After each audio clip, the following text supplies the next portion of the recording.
A man hammers forcefully, he activates the power of a golden hand, then the man opens a stone altar surrounded by spells, he will create a sacred relic. The man hammers strongly again, now he uses the power of separating holy light. The man possesses great skill with a hammer in his hand. The man stands in the living room of a house that looks new. That house will become a workshop as well as a residence for a new couple. That day, Vil Craft receives news that shocks his heart. The news comes from his fiancée named Sarishal Hassan. Sarishal says that she wants her engagement with Vil to be cancelled. Vil is very surprised. He wonders why Sarishal cancels an agreement that is made based on a deal between both their parents. Even though Vil will continue his father's workshop, while Sarishal later will continue the Hassan Trading Company partnership. Sarishal says that it turns out she has already found her true love. A man comes from behind Sarishal and hugs the girl from behind affectionately. Vil is shocked because the man Sarishal means is Sechin, his younger brother. Vil asks since when Sechin and Sarishal have had a relationship. Sechin says that since Sarishal's father passed away and she was in grief, Vil prefers to work rather than accompany her. Sarishal says that Sechin has created a comfortable space for her unlike Vil. Vil says that at that time he has no choice because he must rebuild the Hassan Trading that is nearly bankrupt. Sechin says that it is merely a coincidence that a big client comes to help Vil save that business. Vil remains silent in anger because his efforts are only considered a coincidence. Sarishal interrupts that it is not like that at all. Vil hopes Sarishal gives a more objective explanation. But Sarishal says that since her father passed, she keeps rising until her determination is acknowledged by everyone. Vil still stays silent, holding back his anger. Nevertheless, Sarishal still makes a mistake, even though Vil has just bought a new house and opened a store for them to live in together. Sechin says that Vil must leave this house because he does not want to live with an ex. Vil shouts, why does Sechin not live in Sarishal's house and build the Hassan Trading Company of his own? Sechin answers if it is like that, then his pride as the head of the family will be wounded. Vil asks what Sechin means by the head of the family. Sechin holds Sarishal's stomach and says that Sarishal is pregnant with his child. Vil is very shocked, wrapped in anger. Sechin wants Vil to stop shouting because he will scare Sarishal. Sechin feels victorious over Sarishal. Vil pushes Sechin and says he will let both of them take the house and shop that he works so hard for. Vil walks away leaving them, but Sarishal stops Vil and tells him not to quit from the store because the Hassan Trading Company needs his weapons. Sechin says that Sarishal does not need to worry because he will take care of the weapon affairs. Meanwhile, Vil says that now all of this has nothing to do with him anymore. Vil leaves the house, he closes the door, and leaves them both. Sechin remembers his childhood grudge against Vil, starting from their father's behavior, who always considers him only a mediocre. Sechin hates Vil because Vil has everything: their father's full trust, God-gifted abilities, and a beautiful fiancée. That is the reason why Sechin wants to take everything away from Vil. Suddenly someone knocks on the door. A girl appears with a luxurious gown and a bucket of flowers in her hands. The girl says that she wants to meet Master Hapusai. Sechin and Sarishal bow to the girl and call her Lady Princess Anrose. Anrose smiles and apologizes because she knows Hapusai is only the store's name. She actually wants to meet Vil and brings a bucket of flowers to congratulate him. Sechin asks why a princess wants to visit a blacksmith workshop like this and even mentions Vil's name. Anrose looks at Sarishal. She knows the news that Vil will marry the daughter of the Hassan Trading Company. Anrose congratulates Sarishal and says how lucky Sarishal is to marry an extraordinary man like Vil. Sarishal had no idea what Anrose meant by something extraordinary, as all this time, she had always seen Vil as an ordinary man. Sechin then brought news that Sarishala's wedding with Vil had been cancelled, and that Vil had left the shop, meaning the shop now belonged to Sechin. Anrose was surprised to hear Vil had abandoned the shop, but she simply smiled, as if she knew something others didn't. She understood now that Sechin had taken over the Hapusai workshop. Sechin raised her hand to her chest and declared that she would take full responsibility for the future of Hapusai. Anrose glanced at Sechin's hand and laughed at her bold claim, teasingly asking how she could possibly take responsibility with hands like those. Still chuckling, Anrose took her leave, but before departing, she instructed her guard to cancel all agreements with Hassan Trading Company. Anrose turned it into an emergency order to find Vil immediately, certain he couldn't have gone far. The guard questioned whether it was necessary, since the workshop had already been taken over by Vil's sister. But Anrose asked him if he truly knew what Hapusai was. By a lakeside, Vil was throwing pebbles into the water, venting his frustration. He stared at his hammer, firm in his resolve that even if those two came crawling on their knees to apologize, he would never return to the city. Vil let out a shout as he activated the power of his golden hand, a divine ability connected to the legendary hammer, Mjolnir. He remembered, as a boy, once asking an old man lying on a bed what hapusai really was. The old man explained that hapusai was someone like him, a blacksmith gifted with the power of the golden hand, a unique ability to create legendary crafts. Every generation had one hapusai. Vil then activated his ultra alchemy skill. The hammer radiated light, connecting to the hapusai mark on his hand. He threw a stone chip into the air and struck it before it touched the ground, instantly transforming it into a bar of pure gold. He intended to sell this gold to fund his journey, though he reminded himself not to overdo it, lest he destabilize the market. The old man had once told him that typically a hapusai had only one skill, but Vil had 5 different skills, making him a once-in-history exception. The old man then gave Vil a hammer he had forged himself, calling it the divine hammer, Mjolnir. The hapusai had spent generations honing their craft to forge sacred relics. From that moment, Vil became the next hapusai. The old man was none other than his grandfather, Gankoji Craft. Ever since, Vil had served as caretaker and protector of the city, forging sacred swords for heroes and crafting relics for the king. And Rose once explained that thanks to the existence of a hapusai, peace and order were maintained in the world and the kingdom. If the master hapusai disappeared, the city's protection would also be at risk. And Rose added that the city's guardian had only just finished its maintenance, and would last about a year. The guard asked whether they should inform the hero Caroline, but Rose said it would be best not to, especially since Vil had only just finished repairing her sacred sword. Unless, of course, the city was suddenly attacked by an ancient dragon horde or worse. She reasserted her orders to find Vil immediately, protect the city's guardian, and maintain the capital's security. All guards acknowledged the princess's command. And Rose quietly noted that the hero Caroline didn't see Vil merely as a craftsman, but also as a man, and now, Vil was single again. Smiling to herself, Rose resolved to find Vil quickly before someone else snatched him away. Meanwhile, Vil opened a small box containing his savings for the journey ahead. After his grandfather passed away, the blacksmithing job was passed to his father. Though his father wasn't a hapusai, he merely worked to make a living. Now the shop was in Sechen's hands. Vil recalled his grandfather's words. A hapusai's mission was not to tend to the city but to create original sacred relics and offer them to the heavens. His grandfather told him that Mjolnir was merely a prototype, a reference relic. The true mission of a hapusai was to surpass it. For Vil, his grandfather had always been his guide. Determined, Vil raised his hammer and created a random teleportation crystal, capable of sending someone to a place they had never been before. He grabbed one, activated it, and resolved to become a legendary craftsman like his grandfather. He would travel the world, refine his skills, and sharpen his inspiration, until the day he could forge a relic greater than Mjolnir. The teleportation ended, and Vil was startled to find himself face to face with a massive bear. A small girl cried out for help, pleading to be saved from the beast. Vil struck the ground with his hammer. An overwhelming force swept through the air, sending the bear crashing to the ground while the little girl dropped to her knees in fear. Vil wondered where exactly he'd been teleported to. The area looked like a dense forest. He turned to the frightened girl, and when she looked up at him, Vil realized she was a beast-folk child.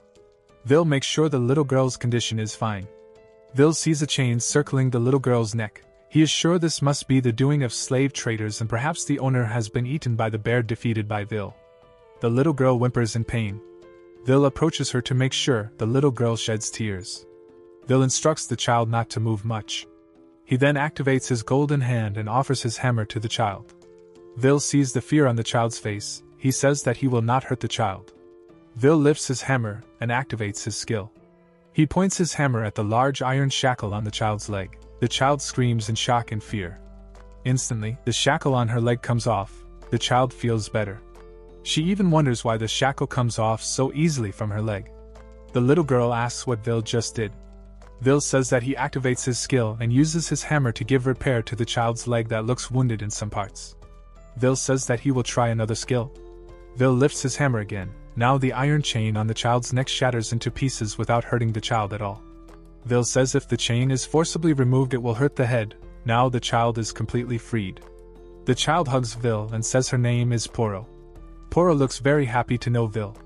The day turns to night. Vil invites Poro to build a camp. Poro does not understand what Vil means, but she keeps following Vil from behind. Vil approaches a tree. He estimates the tree will be enough for a camp. Vil chops down the tree using his hammer. The tree instantly turns into a comfortable wooden house. Poro is surprised seeing the strange thing Vil does. Meanwhile, Vil acts casually. He invites Poro to enter the camp. Meanwhile, at the Gatenerga Kingdom's border, a group of soldiers finds a horde of ancient dragons that have been completely exterminated. Someone appears flying and lands on the pile of dragon corpses lying on the ground. It is the heroine of the Holy Ice Sword, Lady Caroline Iceberg. All the soldiers are shocked because Caroline handles these dragons alone. Caroline becomes the protector as well as the peace of the city. She is always at the forefront in protection. The soldiers order Caroline to come with them to the royal place. Caroline lifts her sword, then observes it. She says that her sword is chipped. The captain of the soldiers sees Caroline as a calm and cold girl and even smiles seeing the holy sword. The wind blows. The soldiers are confused by what is happening, whether Caroline makes a mistake. Caroline covers her hair with a cloak and says that everything happens as it should. Caroline comes to the Gatenerga Kingdom. A cat sits on her shoulder and asks about Caroline's condition. The cat asks if Caroline cannot wait to meet her beloved prince. Caroline does not believe she can finally meet Vil again. The cat also says that it loves Vil because no one else takes care of it with such love and pays attention to the holy sword so well. Caroline says to the cat that it is not good to hope too much. Besides, she is in this kingdom because Vil is here. The cat is surprised because Caroline tests the sword's strength so that she can meet Vil again. Vil says that the sword will get injured if it fights hundreds of ancient dragons. Caroline proves it by pushing her ability hard. Finally, the sword really gets injured and she can meet Vil again. Caroline comes to the shop with her cat. She is very impatient to meet Vil. Caroline knocks on the door. Sechin lets her in. Sechin sees Caroline, a very beautiful and extraordinary girl. Caroline asks where Vil is. Sechin says that his brother is not here. Caroline enters the shop ignoring Sechin. She says that she will wait for Vil. Sechin gets annoyed and says that Vil has been fired and he is the new owner of this shop. Caroline gets angry. Her power blows strong winds. Sechin is shocked to see Caroline so furious. Caroline is very upset because Sechin has driven Vil away. Caroline points her sword at Sechin and says to him that she needs Vil to repair her holy sword. Sechin thinks Caroline is angry because Vil is not there to fix her sword. Sechin says he personally will take care of the holy sword for Caroline. Caroline cannot believe it. The cat says that so far only Carol and Vil can see it, but maybe Vil's younger brother deserves a chance. Caroline asks if Sechin can do his brother's job. Sechin confidently believes that he can do better than his brother. Sechin asks Caroline to leave the holy sword with him. Sechin thinks maybe after seeing his skill it will make Caroline come back to meet him. He thinks his older brother has no advantages. Vil is only born earlier than him, and he will take everything Vil has this time. While fixing the sword, Sechin feels something wrong. Suddenly he feels pain and thinks he has no way to do what Vil can. Sechin keeps trying to think that repairing the sword will be easy. The sword's cat feels hurt and finally gets angry and turns into a very large silver-furred monster and tells Sechin to stop hurting it. Sechin feels his arm like it is going to break until he grimaces in pain. Caroline takes back her sword and says to Sechin that he has made her sword very angry. Sechin is different from Vil. Vil always carefully treats all the tools there and always respects them. Meanwhile, Sechin only wants to play with what he likes and does not even listen to the voice of the holy cat at all. Sechin says that a sword cannot be angry. Caroline already expects that she is only talking to trash. Caroline adds that the holy sword has its own will and Vil always treats it perfectly. Caroline does not want to come to this place again. Caroline does not want to come to this place again. Caroline and her sword have seen Vil and Sechin. She knows they are two different worlds. Sarishal comes and sees Caroline walking out. Meanwhile, Sechin tries to stop Caroline from leaving and give him a chance. Sarishal sees the very messy shop, then asks what happened. Sechin falls down and says that he is better than his brother. Sechin says that he has made Lady Caroline angry, and she says she will never come to the shop again. Sechin still thinks even if the hero does not come back, he still has many customers. Sarishal says if they make Caroline hate them, it means making the whole kingdom hate them too. Sechin is very surprised and yells at Sarishal to shut up. Sarishal refuses and says Sechin should find a solution. A middle-aged man comes in a hurry. He says to Sarishal that the royal family has withdrawn their cooperation with Hazan Trading Company. Sarishal yells angrily and says that he already knows. Sarishal drives the man out of the shop. But he just realizes something. Sarishal and Sechin stare at each other and ask who has just cancelled the cooperation. Meanwhile, at the wooden house camp, Poro feels very happy enjoying the comfortable clothes, soft bed, hot bath, and delicious food. The highest alchemy possessed by Vil causes him to be able to make food from his ingredients. The ability he has provides protection for this house. Poro says that Vil has abilities like a wizard. Poro feels very amazed. Vil looks at Poro. He feels happy because his work today is appreciated by someone else. Poro says again that Vil is very great. Vil remembers his grandfather. He is a genius and always makes amazing works every day. While his father does not have better skills than his grandfather, but his father has high carefulness and always works for others. They are geniuses who inspire Vil. They teach him many things, even special tricks. Vil feels that he is not a great person, he is just a blacksmith. Vil is determined to do whatever he can to make other people smile.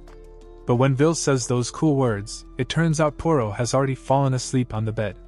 Vil understands that Poro might be exhausted. The night continues until morning comes. Vil wakes up in the morning, he yawns and stretches his body. Vil says good morning to Poro. But when he opens the blanket covering Poro's body, Vil instead finds a beast wolf girl who is still asleep. Vil wonders who this girl is. The girl looks beautiful, but she has cat ears on her head, reminding Vil of Poro. But how could Poro grow up this quickly? The girl wakes up from her sleep. She sees Vil, who looks confused seeing her.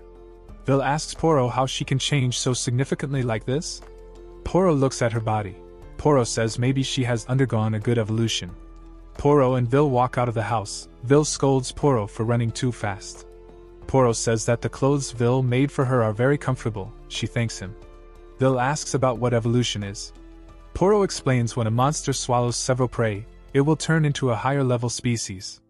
So does a beast wolf which has the same blood as a monster. The food that Vil made last night has a lot of mana in it, so it helps her to evolve. Vil asks if Poro will keep following him. Poro asks back whether her presence disturbs Vil's comfort. Vil says he is not disturbed. Poro is very happy because she also has no place or destination to go. Poro is determined to follow and serve Vil wherever he goes. Vil feels not only Poro's body changes, but also her character and way of speaking change as well. Poro whispers in Vil's ear that if he wants, Vil can make several kittens. Vil is surprised and runs while saying that he is not ready to become a father. Vil stops at a puddle of water. Poro says that ahead there should be a village. Vil sees a village nameplate, Dead End. He thinks that name is too scary to be a village name. Vil and Poro keep walking following the direction of that signboard. They find more and more puddles of water. Vil sees a lake. He guesses what has happened to that village. They see a group of people sitting down. Vil wants to ask them. But suddenly an old man comes to him and gives news that Dead End Village has sunk. The old man's name is Arthur. He is a village chief. Vil asks what happened there. Storms come continuously and finally sink the village. The villagers are very confused about what to do because among them there is no young person to help. Even if there are a few young people, to repair the village damage is impossible. Vil walks to a tall sticking rock around there. Vil looks around to identify a solution for the village. Through that rock Vil sees that this village is surrounded by several sunken mountains, so it forms a basin. That's why water is trapped and turns into a puddle getting higher in the village. Vil maybe can do something to fix the situation. He takes out Mjolnir's hammer and activates the hammer's transformation to become big. Everyone below looks at what Vil does with wonder and amazement. Vil lifts that hammer and strikes it hard to the ground, forming a giant crater. Vil makes a drain channel to flow the water until finally the water can recede. The villagers get an order to return to the village. The villagers see the village condition is destroyed, leaving nothing. Arthur looks very devastated because he has control as the village chief. He feels sad seeing the destruction of his village. Vil says that wooden houses indeed easily get damaged by water, especially old wood. Vil takes out a box from his hammer. He takes out several stones from inside. Vil activates his golden hand power. Arthur looks very confused about what else Vil will do with his tools. Vil releases full restoration and creation power. Instantly all the wood debris moves back to its original place. The buildings stand back up quickly. Vil smiles and says that he restores the village's condition as before. All the materials return to occupy their original positions, but he just adds some improvement for the building durability. Everyone is very enthusiastic to return to their own homes. Arthur sees the house construction is far better than before. He asks if Vil is a sorcerer. In the village chief's house, all the villagers gather and thank Vil for restoring their village, and they can live peacefully. Vil says he easily does all of that because of his golden hand. Arthur asks if Vil needs money from the villagers to pay, because if they don't pay, the villagers will feel very ashamed. Vil asks if this village has a weapon or a sacred tool. Arthur takes Vil to a room. Arthur says that the sword hanging on the wall is a demon's sword. Long ago, a hero used this sword to kill an evil god to save the people. But the hero left and lost his sanity, until finally the sword was sealed inside the temple. Vil lifts that sword. He can't believe he can see a killer weapon. Arthur asks if Vil is alright, because the sword's effect will be difficult to maintain body and sanity. Vil orders Poro and Arthur to wait outside the room. Poro wants to protect Vil, but Vil says he will finish this quickly. Arthur gives a warning that sword is very powerful. Vil strikes his hammer to the sword to open its seal using Almighty Destruction Level 1, Decomposition. Vil opens that sword. He sees many scars on the sword showing a very fierce battle long ago. Vil feels that the sword has long been abandoned. Even Vil can see blood stains covered by rust on that sword. It must be painful to be sealed for such a long time. Arthur asks who Vil talks to. Vil answers that if he can place himself fusing with that sword, then he can hear its voice. Suddenly a power comes out from inside that sword. Arthur shouts at Vil to be careful with that sword's power, because the sword bearer is cursed to lose their sanity, and it is certain that sword is evil. Vil sees a shadow growing bigger trying to take over his body. Poro and Arthur wonder whether Vil can see the spirit in that sword. Arthur adds that some people can see sword spirits, and that sword also has a demon trapped inside it. This demonic sword is a mistake because some of its tools cannot be used by everyone. That's why people call it a cursed sword. Vil says that this sword can only be used by certain people. That is the real curse. Arthur keeps persuading Vil to let go of that sword. But Vil chooses to open a conversation with that sword. It is called a cursed sword and shunned by everyone, even no one pays attention to it. The sword's power spreads to all parts of Vil's body. Vil lets that sword take over him, but Vil says that he wants to make tools for everyone to smile, and also he wants the tools he makes to be happy too when used. Vil says to that sword that he can make it like that and won't leave it alone. Vil activates his golden hand. Arthur and Poro still stand shocked by what happens before them, so does the sword's spirit. Vil chants a spell that he is a blacksmith and his job is to repair tools. He will perfect that sword with his power, and give the name Yuzora to that sword. Vil strikes his hammer to that sword. The sword's spirit feels Vil's power. Vil perfects that sword with almighty refinement. Light bursts out from that temple to the sky, the combination of the sword's spirits and Vil's power. Wind blows, even hitting Poro's and Arthur's bodies, who stand some distance from Vil's position. Meanwhile, Caroline and her cat spirit still search for Vil in the Gatenerga Kingdom territory. Caroline cannot find Vil. She wonders where Vil is. Cory, the cat spirit, feels something. Caroline asks Cory what happens. Cory and Caroline stare at the light piercing the sky from a far place. Cory says that a new sacred sword has appeared. The sword soars into the air. At its hilt there is an inscription that looks beautiful. Emerging from behind the wind, a beautiful woman in a luxurious dress like a goddess appears. The woman bows to Vil. As a master blacksmith, the woman says that Vil is more than that. She calls him a creator. Vil asks if the woman is the holy sword. The woman shakes her head. She is the spirit of the holy dark sword. The woman thanks Vil for naming her Yuzora. Vil asks if it still hurts. Kazora says that she feels reborn from a demon's sword into a holy sword. That's why Kazora highly respects Vil. Arthur and Poro are still watching what happens in front of them in amazement. Poro looks at Kazora. Poro feels that Kazora is very beautiful. Kazora asks if Poro can see her too. Vil gives the holy sword to Poro. Poro is very surprised because he thinks only a hero can wield a holy sword. Poro looks at the sword. He feels it's very cool. Poro closes the sword again. He just realizes that a sword can have power and also guide his movements. Vil says that Poro has given him inspiration this morning. Vil has fed the sword with mana that makes it grow. Kazora says that it is incredible to think a sword can grow. Vil says that his grandfather once told him in the Far East, blacksmiths carve their names into the blades they forge. When giving the name Poro, he engraves it using the power of the golden hand. Arthur says that a holy sword is given to the world when a messenger of God descends. Vil is incredible, he is the first human to create a holy sword.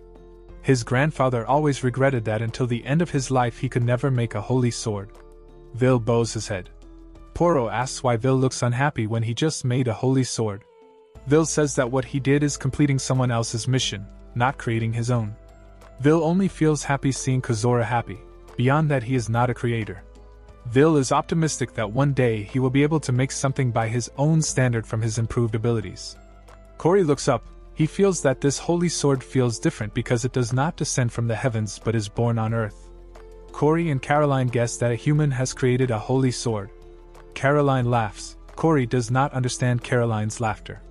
Cory is surprised. Caroline says that the world will recognize Vil's skill. Caroline just realizes something. She rushes to quickly find the birthplace of that new holy sword. Meanwhile, Vil is riding a carriage to leave the village.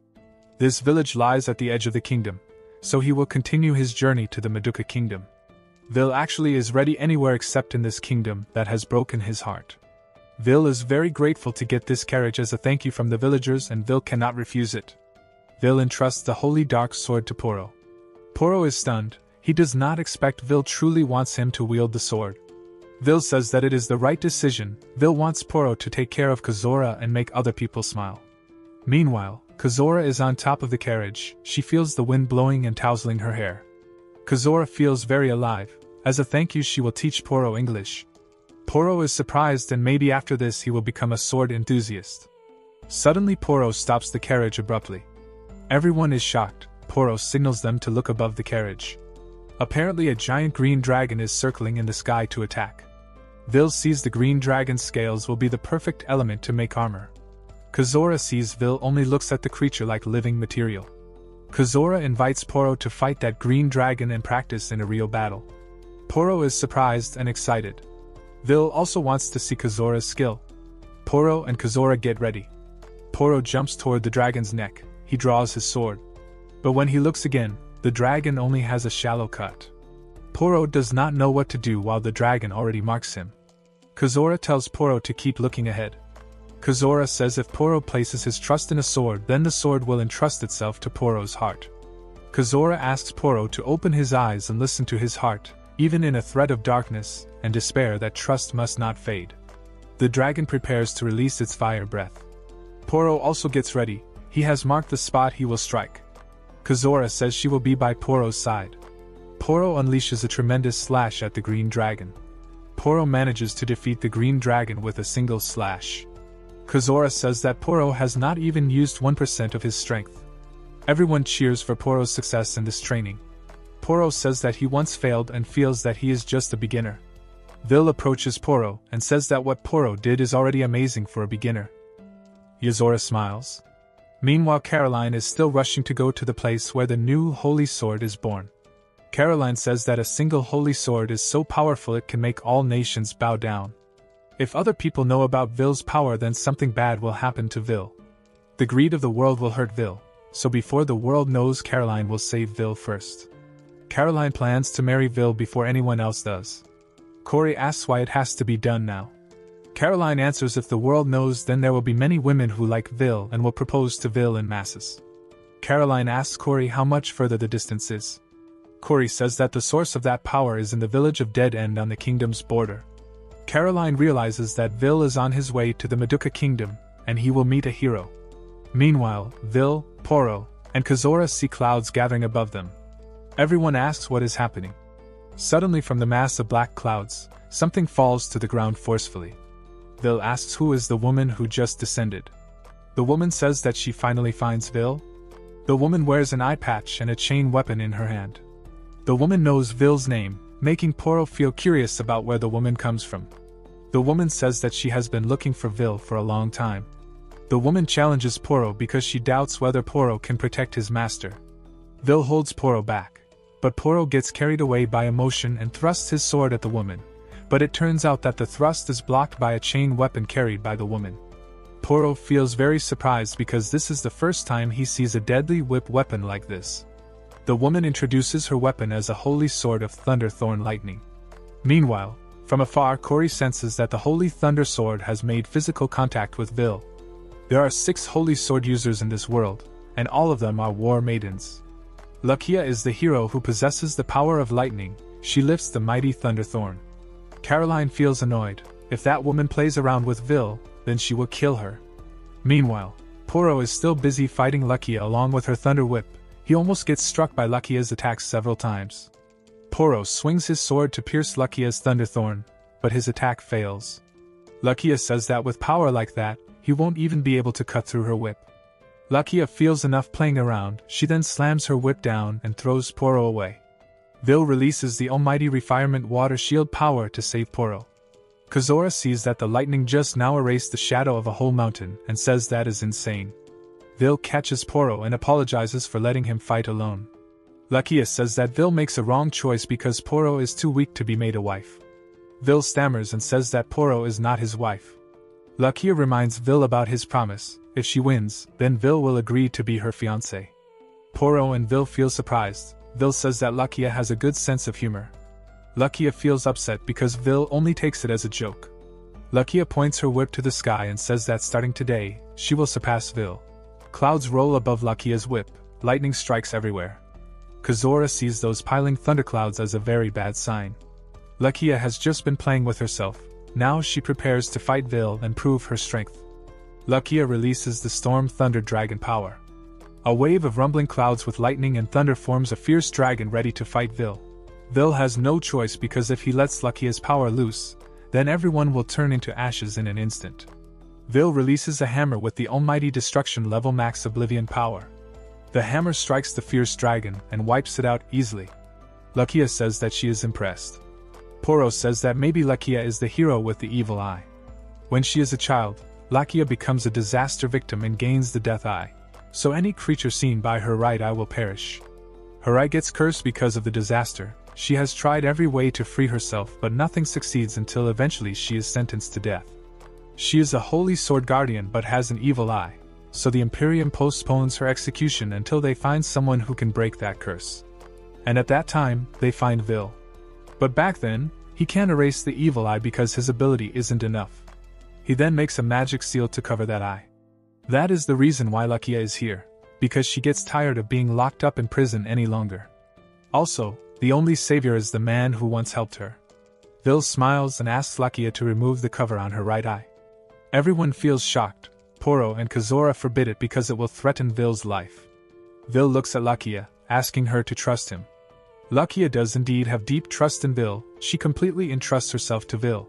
Vil opens the cover on Lakia's eye. He sees many spells inside Lakia's right eye. Lakia feels like she can't control herself. She doesn't use her right eye as a tool for good. Vil releases his power and uses his hammer to free Lakia from the shackles of that curse. The wind blows strongly, causing the smoke from the ground to billow up. Lakia is able to open both her eyes. Lakia asks Vil about Vil's condition. Everyone can see Lakia's eyes shining brightly. Vil applies the principle he uses when turning a Sintan sword into a holy sword. Vil realizes that the remedy for her eye has been there all along. So he breaks the eye's curse and gives birth to a new eye. Lakia runs toward Vil and tries to hug him, making Vil fall down. Lakia says that Vil is amazing and will always be someone strong. Vil smiles. He feels happy seeing the smile of someone he has helped.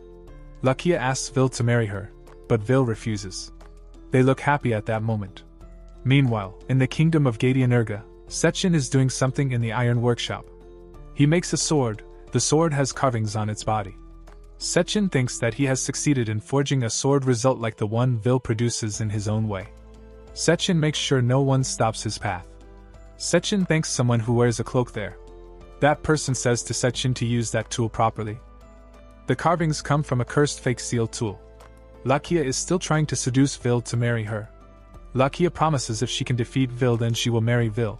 Lakia runs to hug Vil, but thanks to Vil's power she ends up hugging Poro. Lakia does not expect that Vil has placed a resistance on Lakia's new eyes, so she will not be easily influenced because he created those eyes. Poro praises Vil. He is already like a god. Meanwhile, Lakia looks annoyed because she has lost her chance to seduce Vil. A princess stands with a crown and a sword piercing her enemy. They finally arrive at the Madoka kingdom. Vil asks how is Her Majesty the Queen. Lakia says although it is not a marriage report she makes but she will tell Her Majesty because Vil has restored her eyes. They see the imperial capital. Poro is very amazed by the city design and the shield stretching over its sky. Vil can see that barrier, but Poro cannot. Kazuro says if Vil can see the shield it means his ability as a blacksmith has increased. Vil agrees, actually he has done repairs on the city's shield but only now sees it clearly for the first time. They arrive at the imperial palace meeting a queen whose face looks old and weak on her throne. That queen is Her Majesty Alchemist. She has protected the kingdom alone in a terrible disaster. Here, power does not look at gender so a leader can come from a woman. Alchemist says it has been so long she has not met Vil, she even feels like a lifetime has passed. Poro is surprised because the queen recognizes Vil. Lakia says that it is the queen who asks her to remove the curse from her eyes for Vil. The queen thanks Vil for coming and helping Lakia twice in a row. Poro asks the queen if she is sick. Lakia answers that the queen has damage to her lung organs so her cough never stops. Even medicine and medical technology of the kingdom cannot cure it. The queen says she does not have much time to live this life. The queen gives a handkerchief filled with blood from her cough. Vil says that the queen is very strong and will recover soon. The queen says her broken body is out of her control. She is very happy because she can say thank you for the last time before she dies peacefully. Vil wonders why the queen's condition can be so worrying like this. Vil says that he has a request. The queen agrees because after all Vil has helped her kingdom a lot. Vil says he wants to heal the queen's broken body. The queen is surprised and gives an explanation that all the medical forces in the kingdom are unable to heal. Even some of the saints explain that the queen has no hope. The queen explains that there is a difference between objects and humans in handling. Here the queen feels less trusting in Vil because he is just a blacksmith. Vil says earlier the queen said her body is broken. Rather than finding the disease it's better he repairs the queen's broken body. Lakia says that Vil is equivalent to a creator until he can do divine things. The queen finally agrees because Vil is willing to help Lakia so she can trust Vil. Vil activates his golden hand with his hammer. The power spreads from the hammer to his hand. Vil touches his hammer to the queen's body. Light bursts out, making everyone ask what happens to the queen. 7 colors unite into a beautiful light. Suddenly a man enters the queen's chamber and says that he is in an emergency situation. That is General Idrak. Lakia asks what condition Idrak means. Idrak asks what is done to Her Majesty. Lakia says that the queen undergoes treatment by the guests. Idrak says that the city protection device has been damaged and now devil insects are heading toward the city. Lakia is surprised. They see the city view from the palace balcony. From a distance a swarm of insects is heading there. Citizens are asked to gather back at the palace area. They scatter. Lakia says that what happens is a nightmare. Lakia asks the general to evacuate the citizens. But the general cannot because it is the same as running through the barrier. Lakia then gives the order to repair the barrier. The general says that the engineers in the palace are not here now. Vil smiles. He feels that he must repair that shield right now. The general is surprised and tries to stop Vil. But Vil activates his golden hand. Vil looks at the shield's crack and he feels something strange with the crack.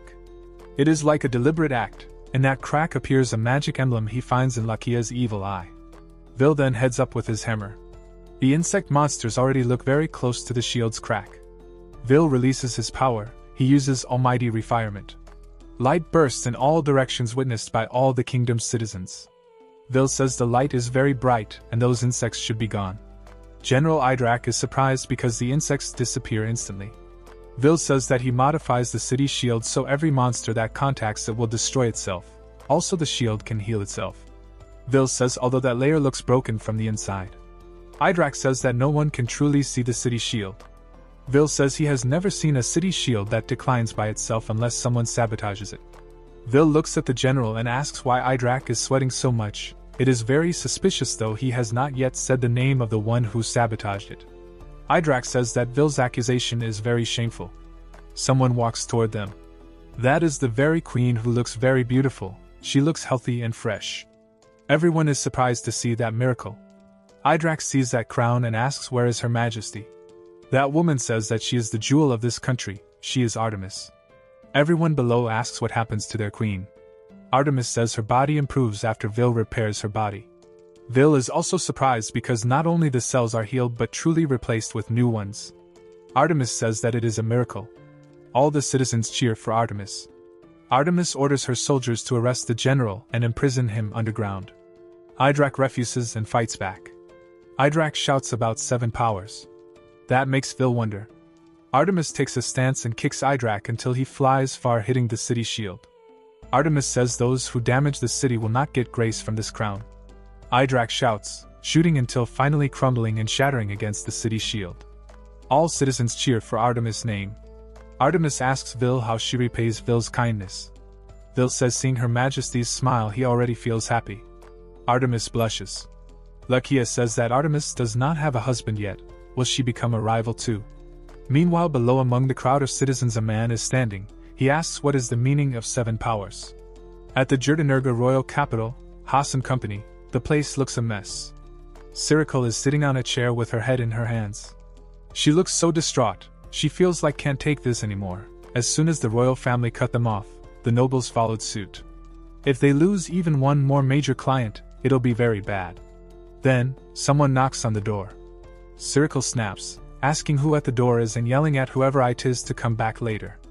A woman enters, a guild master. Recognizing her, she wonders why the S-ranked master of the Adventurers Guild is there.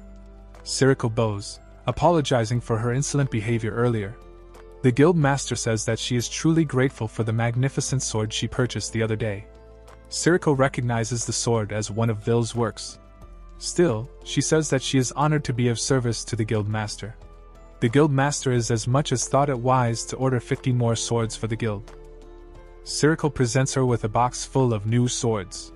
She says that they poured their heart and soul into forging those and asks the guild master if they are to her satisfactory. The guild master then checks the swords, saying that they are certainly beautiful, but the sharpness seems off. She then breaks the sword using hers, making the sword break into 2. She then says that it has the look of a grade A sword, but it is a total fake. Sirikal, who fell to the floor in shock, utters that it's impossible. The guild master is disappointed as she says that Sirikal has put her precious subordinates' lives at serious risk. Because of her negligence, the guild master says that she will be suing Sirikal for fraud. Sirikal cries out, begging for mercy. She begs the guild master not to do that, and she swears that this won't happen again. She cries that if they get sued, they are finished. The guild master then says that she never thought it would come to this, but the Hassan Company is doomed.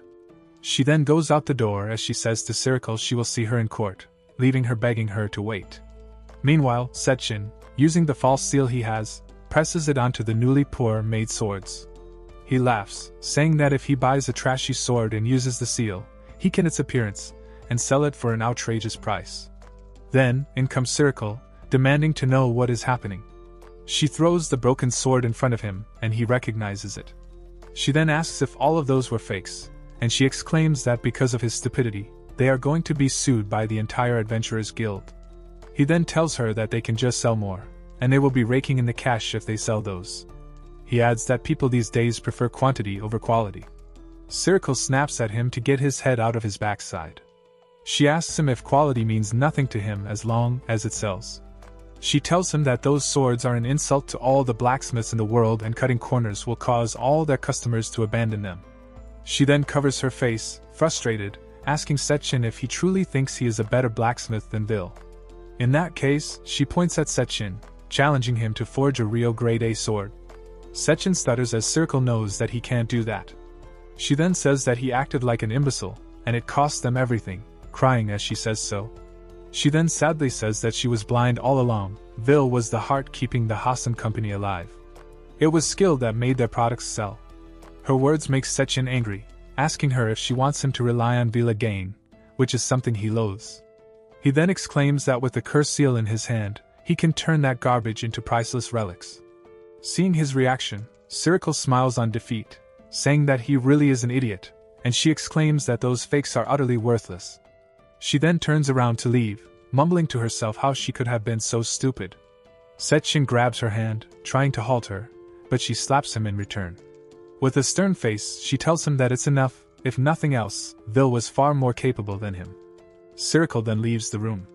Sechin crouches on the floor, then he snaps that Vil always gets all the credit. Meanwhile, somewhere, someone sinister is observing this takes place. In another place, Vil is with Poro. He is reading what looks to be a letter, and it turns out, It is the fief, the imperial territory that the imperial majesty gave them. Vil says that he told the majesty he didn't need a reward, but the majesty told him that the empire owes him its survival 3 times no less, and that she will never hear the end of it if she doesn't give him a reward. Poro then asks him if he is now Vil Craft, the Lord of Crowley, but he says that that title is a little heavy, and he tells her to just call him Vil. He then says that he is glad the land has a mine, and soon Her Majesty will send people to manage the estate. He adds that he can't wait to start on the workshop. Poro then points to the village on a distance, asking Vil what he makes of that. Then, they decide to come to that village. When they get there, Vil notices that it is eerily quiet and there is not a soul in sight. Suddenly, they hear a girl screaming somewhere. She is about to be attacked by a monster. Vil then uses his power, Almighty Refinement Air Prison, trapping the monster and saving the girl just in time. Poro then comes forward, about to charge at the monster as she says that going after a little girl is unforgivable. However, the girl stops her, exclaiming to her not to hurt Grandpa. Then, people start to come out. Poro then introduces Vil as Sir Vil Craft, Lord of Crowley. The girl is stunned, asking if he is the new lord. Then, she and the other people go on their knees, begging him to help them save their village. Meanwhile, Poro and Vil don't even know what is happening. After that, all of them gather in a place that looks like a village hall. The girl introduces herself as Noah and the monster is Grandpa Ligaro. He was once their village chief. Both Vil and Poro are surprised to find out that the monster is human. Noah, and the other people, show them their skin that look like lizard scales, telling them that this is the curse of the white dragon god from the mountains. Noah says that since ancient times, the white dragon god has unleashed violent winds, get caught in it, and his curse will mark whomever it is and should it progress, their body will become that of a lizard man. Vil realizes that this is another magic circle. He then stands up and says that he will take it from here. Then, he frees the lizard man and uses his power to turn him back to human, revealing Grandpa Ligaro. Noah exclaims and hugs her grandpa. He happily says that the curse is lifted and Noah says that the new lord has healed him. Then, Poro tells the rest of the villagers to get in line so Vil can heal them all. After everyone is back to normal, Vil and Poro gets out of the hall, waving goodbye to the people. As they walk, Noah goes after them and asks where Vil is going. Vil just says that they are going to the white dragon gods next, wondering that perhaps the 7 powers are involved. Vil and Poro arrive at the White Dragon's mountain range. The place is such a dense miasma. Poro says sorry for the hassle, but without the barrier Vil has casted on them, they would end up in the same miserable state as that of a gnarly human figure. Vil says that this is strange and this isn't the source of the curse. Poro looks out and says that the White Dragon god isn't there either. She then notices something moves, and what looks like a giant tail shoves her to the ground. When she asks what it is, Vil exclaims that it is the White Dragon god. And truth be told, the White Dragon god appears before them. However, the dragon is black, unlike her famed name, much to their surprise. The dragon god then attacks them with her fire. Vil and Poro are safe from the fire because of the barrier Vil casts. He says that this is his upgraded barrier, and it is better than the one on the imperial capital. It is a divine barrier. Not only does it guard against miasma, its flexibility allows to absorb physical attacks, making Vil manage to knock down the dragon god with just a little tap of his hammer. But then, the ground below them hollowed, taking both Vil and Poro, as well as the unconscious dragon god under. Vil didn't think that this was the case, but it seems the ground was hollow. When they reach the bottom, Vil asks Poro if she is alright and she says that she is alive thanks to his barrier. Meanwhile, the dragon groans not far from where they are. Vil says that seems flight isn't an option for the dragon and he notices that she might be cursed as well. Poro asks him if dragons can even be cursed. Then, as Vil looks closely to the dragon, and he seems to recognize something and he runs towards her. Poro follows after him, then she asks if she asked when she stepped on the tail made the dragon angry. Vil then says that the dragon is not angry, but in pain. He then comes closer to the dragon, addressing her as Honorable Dragon. He says that he doesn't know what caused her anguish, but if the dragon can trust him for just a moment, he will return her to her former glory. The dragon then closes her eyes, seeming to trust Vil. Then, Vil uses his hammer, casting the almighty refinement power onto the dragon. The dragon then transforms into her normal state, and turns out the dragon can speak, recognizing her scales has returned their color. Vil asks if dragons could always speak. The dragon says that she is a dragon god, that's why she is capable of speech. Poro is amazed that it is truly a dragon god. Then, the dragon god thanks Vil for returning her to her original form. Vil introduces himself, and says that he works as a traveling blacksmith. Poro adds that he is now Vil Craft, Lord of Crowley. Hearing the name Crowley, the dragon says that the names are similar. The dragon reveals that they share the same name, and it was bestowed upon her by the kings of old. Vil then asks if the land is her namesake, and he apologizes for infringing upon her domain. The dragon tells him that that kingdom has long since vanished and Vil is now that land's true lord.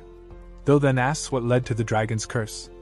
The dragon god reveals that ever since the land lost its king, she has been consumed by grief. In her sorrowful days, the curse was inflicted upon her. Poro fills in, saying that then the winds from the mountains spread the dragon's curse, infecting the villagers. The dragon asks she has been a burden to the people, but Vil assures her that it is not her fault. He then points to the ground and the dragon sees something. Vil says that it is a magic circle with an illusory technique and most cannot see it, but the dragon can, which surprises Vil.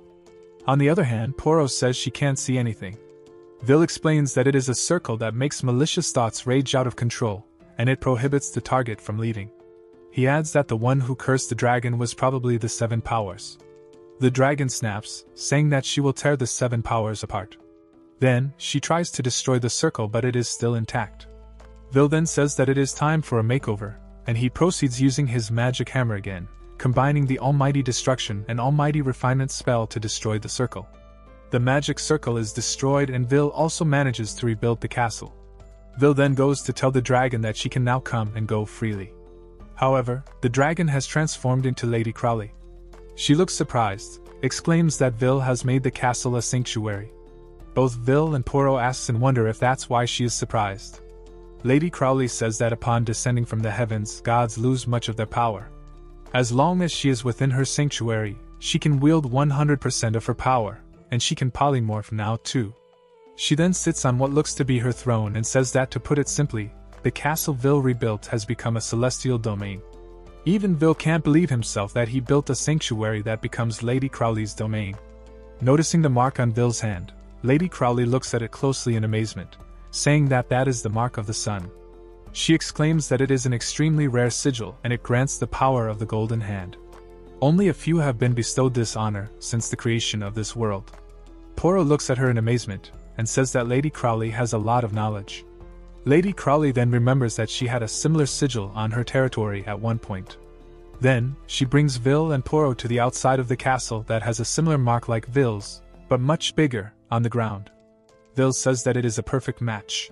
Lady Crowley says that that was the late king's favorite place, though she has no idea as to why.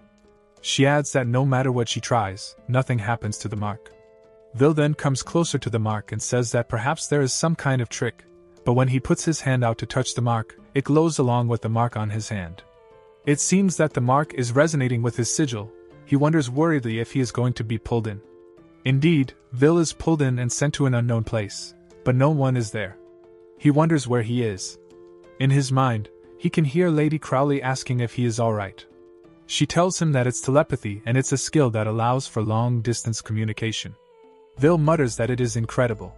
Poro looks worried, and Lady Crowley adds that it also allows for synchronization of his senses.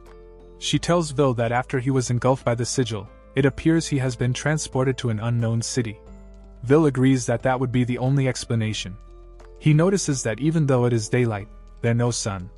Lady Crowley asks if they are thinking the same thing. Vil says that it is most likely an underground space, and it is not the real sky but rather an illusion. Lady Crowley adds that it is a rather vivid one at that.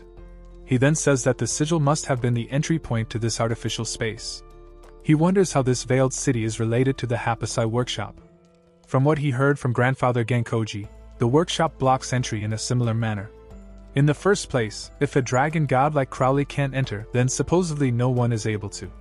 From the other side, Crowley says that she appreciates the vote of confidence, but she does have her limits. Then, Vil approaches another sigil which he feels different from the rest. When he touches it, it opens a gate.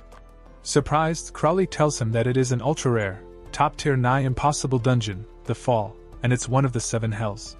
She says that they are said to be ancient, hidden dungeons found throughout the world, and so far, this one is the first to be found. She continues that humans leave traces of magical power when accessing a dungeon, but she can feel that this one has no lingering scent. Vil is the first to set foot there. Vil walks into the gate, saying if the sigil was created by a smith of Hapasai, it is unusual that no one has been there. Then, he notices the rocks on the wall of the passageway, and it doesn't seem to be adamantine or divine iron. He says that it is a completely unknown material, one he can use to make new tools. He looks at them in amazement, and says that this is a must-have. Lady Crowley smirks and says that according to the books she has read, the walls of the dungeon are indestructible, and he will never be able to destroy it. But then, Vil uses his hammer, and the impossible thing happens, taking them by surprise. Crowley exclaims about him using absolute destruction power, and she asks him if he is really a blacksmith. When he asks her what she meant, she explains that one hit can erase everything and that ability is dangerous. Then, Vil summons his storage box, commanding it to open and puts the rocks inside it. Lady Crowley is once again taken by surprise, exclaiming that he is doing crazy things like it's completely normal and asking what that box of his is. Vil tells her that it is an extension of Golden Hand and it is one of its many features. Lady Crowley knows that Golden Hand sure is one of the highest rack production skills, but it is not supposed to have multiple features. However, Vil says that in his case, he has 5 features: Almighty Refinement, Destruction, Full Restoration, and Enchantment, though he is not a huge fan of the 5th skill. He then says that he will finish the dungeon mapping, and Lady Crowley says that it looks like Vil will have to do some exploring. However, Vil says that it is already done, as he holds out a parchment. Turns out, he used his almighty refinement. He then shows the map so Lady Crowley can see. She gets surprised and asks when he even gathered the information on the labyrinth in the first place. Vil says that earlier when he hit the ore with his hammer, he used the vibrations that ran through the ground to map the labyrinth. Lady Crowley exclaims that it is just like a bat's sonar. She even asks if there is nothing that he can't do that's straight up godlike. Vil smiles and says no, adding that he is just good at making things, he is a blacksmith after all. After that, Vil manages to come back. Poro then quickly goes to hug him. She cries out, saying that he had her so worried. Vil smiles and says that it hasn't even been an hour. Lady Crowley tells him that he has been gone for 10 days, and that time passes differently in the dungeon. Vil is surprised by that bit. He then puts a shiny hair ornament on Poro's hair, saying it is as compensation gift. He apologizes for making her worry. He then moves away a bit and asks her using telepathy if she can hear him, and she can hear him alright. He says that with this, he can talk to her from anywhere, even a dungeon. Poro then hugs her again in gratitude. Vil then says that Lady Crowley gave him the idea and he used the ore collected from the walls to make that telepathic hair ornament. Lady Crowley, who is in disbelief, then says that in other words, Vil created an indestructible communication device and that at this point, she should just give up trying to make sense of things. Vil then says to her that he has a request. Back at Laumont Village, Noah's grandpa is working on something though he keeps coughing, so Noah suggests he take a break as he is pushing himself too hard. However, her grandpa says that he wants to repair this village as soon as possible. Noah says that it is her job. Suddenly, Vil and Poro arrive, on the back of Lady Crowley in her dragon form. They come down and tell Noah that they brought the white dragon god. Noah, as well as the other villagers, stare in astonishment. But then, she says that the white dragon god is cursed. She and the villagers then run away. The dragon says that it seems it's better if she is not there. She is about to leave when Vil tells her to wait. Poro then tells everyone that the curse was lifted by Lord Vil. Vil says that from this point forward, no curse will ever plague their lands again. He assured the villagers that the white dragon god was a victim as well and she is here to apologize to them all. The dragon mumbles, seemingly not knowing about his plan, so he asks her if she wants to. He then says that if she provides some material, it should be okay. Then, Vil plucks a scale of hers, throw it to the air towards the people, and uses his almighty refinement. A fountain that's shaped like the white dragon god appears. Noah's grandpa exclaims that the fountain gleams in 7 colors. The water from the fountain then rains on the people, and grandpa says that it feels like he has gotten much stronger, and Noah says it is very soothing. Lady Crowley's scales possess natural healing powers, so Vil thought if he used them to make a fountain, the people could enjoy it forever. He then tells the people that the fountain is the healing power of the white dragon god. Upon drinking it, any illness or wound will be healed. He says that this is the White Dragon God's apology and asks the people to accept it. Then, the villagers bow, saying their gratitude to the mighty dragon god. Lady Crowley thanks Vil in silence. Then suddenly, a messenger owl hops on Vil's shoulder. He takes the message and sees that it is from the Empire. The message says for Vil to return to the imperial capital immediately, and that Lady Caroline Iceberg, the hero of the Holy Ice Sword, has been injured fighting an unknown monster. In the city of Carter, Lady Caroline had fought an octopus monster as she was trying to see Vil. Corey said that the monster was different from before and they would not be able to defeat it without using that. Lady Caroline then used her crescent ice break to try to defeat the monster. However, the monster is still standing strong, even Lady Caroline got hurt so bad. Seeing her like that, Corey felt sad, and he decided to sacrifice himself. He looked at her, and said that serving by her side had been his greatest joy. Caroline tried to stop Corey, but Corey had already used his absolute zero power. Then, Lady Caroline wakes up in the hospital, and Vil and Poro are already there with her.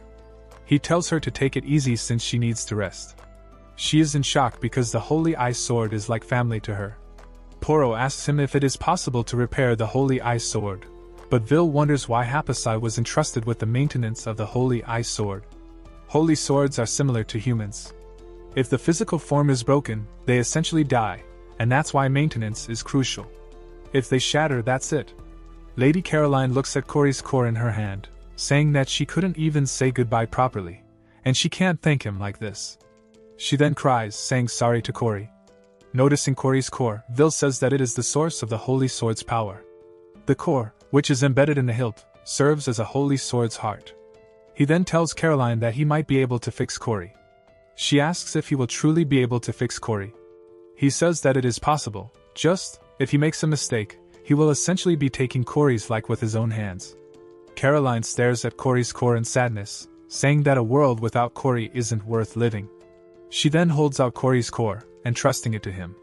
Even Grandfather Gankoji could only do basic repairs in a holy sword. But this one doesn't even have its body. Vil wonders if he can really create a new one from scratch. Caroline softly prays for Corey to come back to her as Vil prepares to activate his power.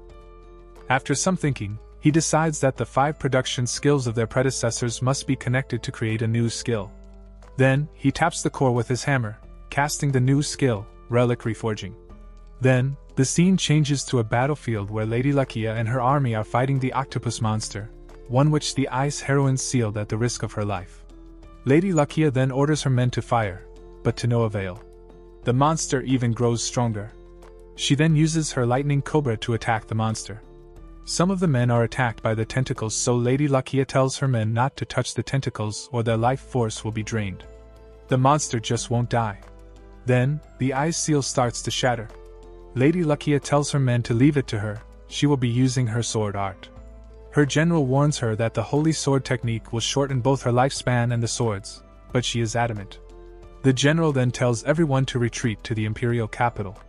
Lady Lakia then says sorry to her sword Kaminari, as it's going to get a little rough. Kaminari answers that she doesn't mind and that her decision was made long before this moment. She says that though Lady Lakia wasn't quite the refined lady she had in mind, it has been fun. Lady Lakia thanks her in return. The monster manages to break the ice seal, then Lady Lakia releases her sword art. It takes a big toll on her, but the monster seems to be too powerful. It attacks Lady Lakia, blasting her and her sword. However, something happens that saves her from plummeting hard to the ground, and Kaminari is back in her hand. It is Vil who came to the rescue. Turns out, he has managed to fix Corey and he is back with Caroline. Vil then mumbles what a weapon, for the user, is one that protects, but it can also be a part of them. He faces the monster and says that breaking something so valuable, and he pointedly asks it if causing others pain is fun. Now, the monster has really made Vil furious. Lady Lakia gets in between the monster and Vil, warning him that it's dangerous. Even if she slashes it to pieces, it regenerates. But then, this time when she does it again, it doesn't regenerate. She then exclaims that this amazing Vil has upgraded her Thunder Thorn after repairing it. Then, Poro, Lady Crowley, and Lady Caroline join them in the battle against the monster. Poro slashes the monster's tentacle. Caroline warns her to be careful because the tentacles inflict a curse that drains the energy of holy swords. Still undefeated, The main body of the monster is transforming into a divine lion. Then it uses its tentacles to knock everyone. The ladies exclaims that there's too many, then Vil tells them to get down. He then activates the almighty refinement to enhance his body, and he tells the ladies to leave the monster, the little cub as he calls it, to him. Brewing with confidence, Vil faces the monster. He even toys with monster, moving quickly when it tries to attack him. He mocks the monster that it is blind or just slow. Seeing his power, Poro is amazed by how fast Vil is. Almighty refinement allows Vil to refine any structure, including his body. For a short while, he is effectively a superhuman. Lakia and Poro cheer for Vil. But then, Lady Crowley says that the lion is in the same condition she once was. She says that it is cursed with malice and lashed out in pain. Now Vil understands. He then sees a jewel on the lion's forehead, concluding that that must be the source. Poro mutters that it looks incredibly painful. Vil notices that it is rooted to the lion's brain, so if he forcibly removes it, it might be bad. The jewel has some twisted design, and Lakia says that it is similar to her right eye. The lion jumps at Vil, then he says that it looks like it needs some repairs. He then transforms his hammer to be larger, and he activates the almighty refinement and almighty destruction, knocking it right over the jewel on the lion's forehead. Then, everything is engulfed in smoke. When the smoke disperses, the lion is still alive but it becomes calmer. Vil then tells the lion to rest and that he has destroyed the cursed eye jewel. The lion then speaks, revealing that it is actually a lioness, much to Vil's surprise. He then says that he is glad she is alive. The lioness says that she is grateful for his mercy and bringing her back from her madness. Vil smiles and rubs the lioness' nose, saying that it is no problem. Before the lioness goes away, she says that someday, fate will bring them together again. Lady Lakia mumbles why this keeps happening, and that she has to compete with a lion now. Watching the lioness go, Vil chuckles, saying that she is livelier than he expected. Then, another tentacle-like monster that can talk emerges from the ground, demanding everyone not to screw with it. It sounds angry as it says why the lion is still alive after shattering its cursed jewel. Vil says that it seems it is finally done hiding. Its main body's been cowering underground while it spied through the night's eyes. Meanwhile, Lady Lakia exclaims that she doesn't even know what this thing is. The monster then asks why Vil is so familiar with its way. Vil says that he doesn't know anything about its ways, he just reads the structure of a really garbage tier item. It is as if it was toying with life, and Vil will be sure to fix that worthless structure of the monster. The monster laughs in mocking. It says that it was created by the 7 powers, the greatest cursed object, Tsukumagami. It says that the glorious path laid before it doesn't interfere with its mission to obliterate the sacred relics. Vil responds that before it happens, he will take responsibility and purge the monster. The monster challenges Vil in return, calling him a feeble man. Poro and Lakia says that they will back him up. However, Vil prevents them to help him, warning them if they touch its tendrils, they will be consumed. Then, Vil attacks the monster using the almighty refinement, creating Steel Spear Forest. Still, it did nothing to the monster. It even says that Vili is wasting his time. It says that gods cannot be hurt by mere human creations, only objects touched by the divine. Vil then activates his golden hand. He says that looking at it in reverse, gods can be damaged by sacred relics. He then jumps to the air, attacking the monster, connecting the divine hammer Mjolnir. The monster screams that it will crush that hammer to pieces. But then, a giant holy sword appears instead of Vil's hammer, stabbing the monster.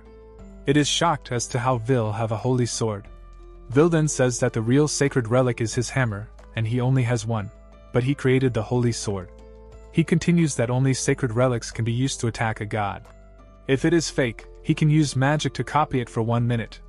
Turns out, Vil has used his 5th skill, Infinite Forgery, though he hates using this ability. He says that within his storage box, the memory of a holy sword once stored is kept. Through it, the owner of Golden Hand can copy the item. As long as there is mana, the fake can be duplicated and created temporarily. Poro looks in amazement to the sacred relics, and so too Lady Lakia, saying the names Aegis, Gungnir, Excalibur. Lady Crowley mutters if this isn't just a museum of sacred relics. Vil tells the monster that it's over, but it screams that this won't end here. Poro screams, warning him that the tendrils are coming from below. However, Vil manages to attack them with the swords which come out from underground. Vil says that they flicker into existence, only to fade instantly. He then continues to attack the monster. The monster screams in pain, yelling that the 7 powers will be their doom, before it explodes to pieces, defeated. After defeating the monster, the 3 ladies fight for Vil attention. Each of them wants to tend to him. Poro wants to feed him, Caroline tells her to step off him, and Lakia tells them that that is her duty as his future wife. Caroline reminds Lakia that she still hasn't beaten Vil once. Lakia exclaims, telling her she doesn't need her to keeping count. Poro cuts in, telling them to leave it to her. Then, Vil says that his mana is already recovering, so she tells them to share the food with each other instead. But they all insist that Vil needs to recover, and each holds out food to him. Vil laughs, saying that one moment they are arguing, the next they are in sync. Then, the Imperial Majesty Artemis comes. She asks how Vil is doing. She then tells him that he must receive a proper, comprehensive examination since he is the treasure of their empire after all. Caroline then asks Artemis, asking her when Vil became a part of her empire. She says that he is a citizen of the kingdom, and she tells Artemis that she cannot arbitrarily claim him as part of the empire. Vil then explains that Artemis did bestow him a noble title, much to Caroline's surprise. She never thought he would be the hero of the empire, then she looks away, looking sad. Vil then assures her that he will always take care of her. Caroline is stunned, then she leaves the room in haste, saying that she needs to cool off outside. Vil wonders if she was really that happy about him promising to maintain her sword. Artemis then says to Vil that she can't simply send him off after he has saved their empire from an unprecedented disaster. She adds that he is their most revered hero. Vil says that calling him a hero feels like an exaggeration. But Lady Lakia comments that if anything, it doesn't do him justice. Had he not arrived when he did, the empire would have been doomed. Tsukugami's strength was beyond anything they had ever faced. Vil closes his eyes then says that it is not like he did anything special. He says that defeating Tsukugami was pure luck, and that his abilities were just a good counter to Tsukugami's. He adds that it is the relic that is strong, and he just swings it around. The ladies laugh at his little jest. Even the dragon god, Lady Crowley, who heard his joke, laughs too, saying that Vil really is quite unusual. Meanwhile, at the Comet Emporium, Cyril is kicked out by woman from there. She begs her to let her back in as she has no one else to rely on. She begs her to come to the Hassan Company. Then, the woman opens the door and shows the newsletter with headline that says that Hassan Company is heading to bankruptcy. The woman says that a business built on lies deserves to rot. She then tells Cyril to leave at once before closing the door to her face again. Cyril breaks down, saying that there are no smiths left to forge and no customers left to buy. There is nothing Moraes he can do. Then, she decides that she will just have to ask him, meaning Vil. Meanwhile, Sechin, who looks terrible, comes to the street buzzing with people, which means plenty customers, and he drops his big sack containing his fake weapons. He then loudly ushers the people to step right up and take a good look at his items, saying that they are so great they are worth dying for. Then, a wizard and his pupil come to take a look. Sechin says that it is their lucky day as he opens the sack, revealing the fake masterpieces he created. The men exclaim, seeing Excalibur, Aegis, Gabolg, and Levitine. Sechin tells them that those are all legendary items and out for the low price of 1 for every 1,000 gold pieces. The pupil takes one sword, amazed at the low price for an Excalibur. Silently, Sechin urges him to buy it, which was originally a piece of junk. He then thinks that he is going to make him and Cyril filthy rich. The wizard then conjures up a big crystal on the ground. He tells his novice that magic is bad, but that should work. The novice then says he'll see what he can do, then he strikes the crystal, breaking it with the Excalibur sword, a fake one. Seeing that, more people start to come closer and fight to get their hands on the affordable legendary weapons. Sechin exclaims in, saying that this is the power of legendary weapons. Then, the person who bought the sword comes back, making Sechin thinks he has come to buy Excalibur. However, the person says that he wouldn't even pay him 1 gold, and he shows the chipped sword and says that it is a fake. The wizard says that Excalibur could definitely cut that icicle, but this is all chipped after 1 swing. Seeing that, the people then ask if the weapon are actually fake. Sechin tries to argue that of course it can chip as it is still a sword. The person denies, saying that just by holding legendary weapons, he can feel their power, but the one in his hand is a total junk, throwing it to the ground after he said so. He says that Sechin is trying to scam them, but Sechin still denies it. Then the people start screaming at him that he is not a real smith. Angry, Sechin says how could they call those weapons fake, and he tells them that he is the head blacksmith of the Hassan company, that even the gods would envy his skill. Finding out that the fake weapons are from Hassan, the people scream that Hassan company really sells fake goods, true to today's newspaper, and they say that they are boycotting the business. Sechin keeps denying it, screaming that his talent is undeniable. Then, Circle comes, yelling at him for being a complete idiot. He then yells back that he is just trying to save the company. But Circle tells him to quit wasting his time and that there is only one thing they can do. She says that they need to find Vil and apologize together, as she shows him a newspaper saying Vil the hero of the empire. Seeing that, Sechin kicks the newspaper, but his strong kick also hits Circle on her stomach, sending her flying to the ground. Sechin has gone mad, telling her to shut up. Laying on the ground, Circle asks what he is doing as she says that she is carrying his child. But Sechin has completely lost his sanity. He then screams at her that he would rather die than apologize to Vil, and he says that Vil being a great hero with legendary weapon is all bullshit. He then screams to Circle's face, telling her that he is here and asking what she is whining about. Circle then slaps him hard, stands up unsteadily and says that he is so disappointing, because he is completely talentless. Then, Circle walks away as Sechin calls for her, asking if she is abandoning him. Circle halts her step and tells him to stay there, and she says that she will go apologize to Vil alone. Sechin tries to call her again to stop her, but to no avail. Filled with anger, Sechin then brands himself with the sacred seal he has and it covers his arm. Seeing that, the people say that this is insane and they should call the guards. Sechin laughs menacingly, saying that he will take all of Vil's talent and skills.